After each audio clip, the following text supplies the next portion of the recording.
Welcome to Romo Athletics and powered by the Rolla Athletic Booster Club. Today we're joined by Bulldogs Track Field coach Cody Sneed. What's up, Coach? Hi there. Hey, man, first year as a head coach for the track and field program. You've been part of it for quite a few years. Imagine you got to feel pretty good about how everything's progressed, kind of got through conference. Now you're prepping for districts. How's the season been? Yeah, extremely proud of our kids. They've worked hard all year long. The head coaching gig, all of that's been is really just me kind of learning the ropes of it. I mean, the kids stay the same no matter what. So they've been, like I said, extremely consistent. We've been pretty lucky. Dodged soft tissue injuries are typically what we see a lot of in track and field. Haven't had a lot of those this season. Had missed out on a couple of kids, but that's just kind of the nature of the beast. Good. So how did everyone go at conference? How did we end up on the boys and the girls side? So our JV boys finished third. Our varsity boys and JV girls finished fourth.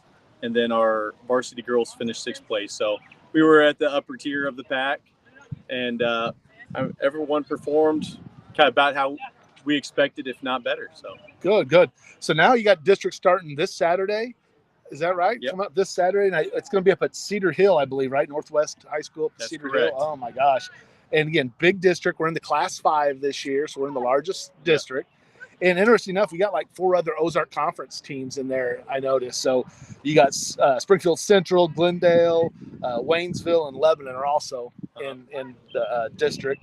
Then you have Willard, which again, quite a drive for them. Yeah. And then Washington High School, then Lafayette out of the Wildwood area, Eureka, I think, and then obviously Northwest. So what's your thoughts about districts? How do you see us matching up with those teams? How many are you familiar with outside of the conference? I mean, we've been looking at these other schools all season long, just kind of seeing where our kids fit up, if we need to make movements and changes throughout the season. There's not a whole lot to be done in that realm. Our kids we kind of have them in the best spots that we can possibly have them in.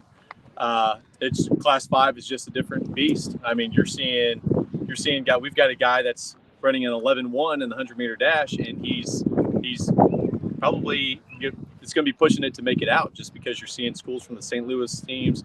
Ozark area is always super competitive. But I think we sit pretty well with everybody overall.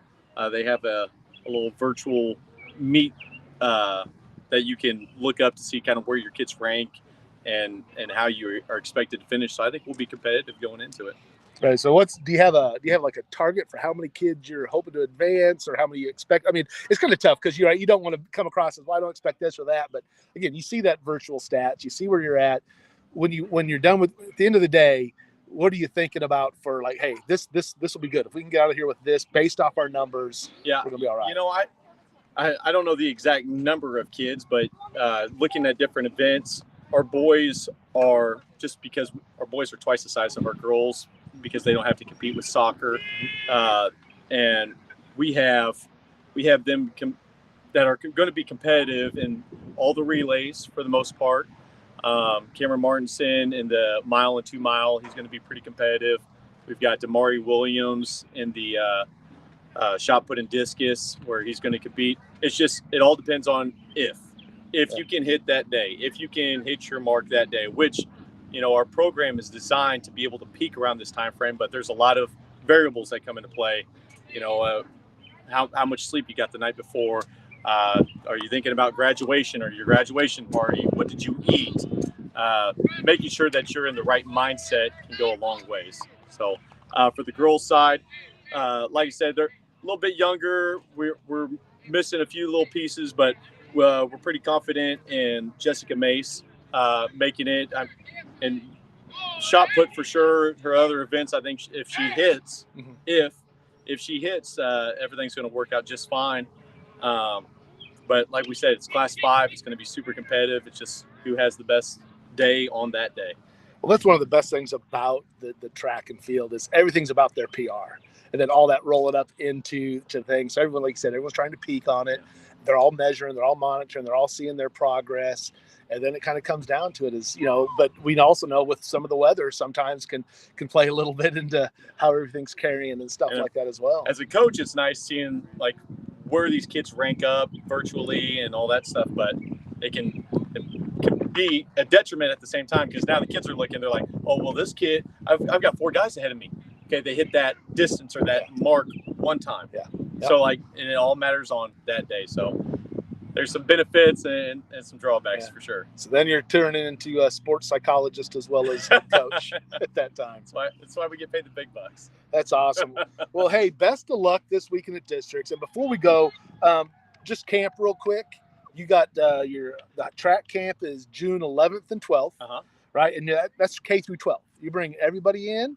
So it is, I would recommend, if it's anyone going into 8th grade or in high school, it's someone that hasn't already been in track. Okay. Normally it's a much younger crew, and we're teaching them all the basics and having them go around. The people that have been in the program for a while, they're going to know how to go into blocks or high jump. Or if you're trying out a different event, that would be something. For the more experienced, we do have some camps that are pushed to us by various people around the state that I'll be sending those out as well for the kids to look into. All right, so great. So young kids that are coming in that have an interest in track, high school kids that haven't participated in track but are thinking about, hey, I want to give that a whirl, be a great chance for them to get familiar with the program. Yes. So that'll be June 11th and 12th, 6 to 8 p.m. Again, you can head to the RollaBulldogs.org website and find out more about that. Cool. Well, Coach, man, best of luck to you on Saturday. Get them going, get them running, get them throwing, get them jumping, get them doing handed, tossing, whatever they got to do. And let's bring home some victories, get some kids to advance to state. Hope so. All right. So for Coach Cody Sneed, I'm Tom Brown, and we'll see you on the next episode of Inside the Huddle.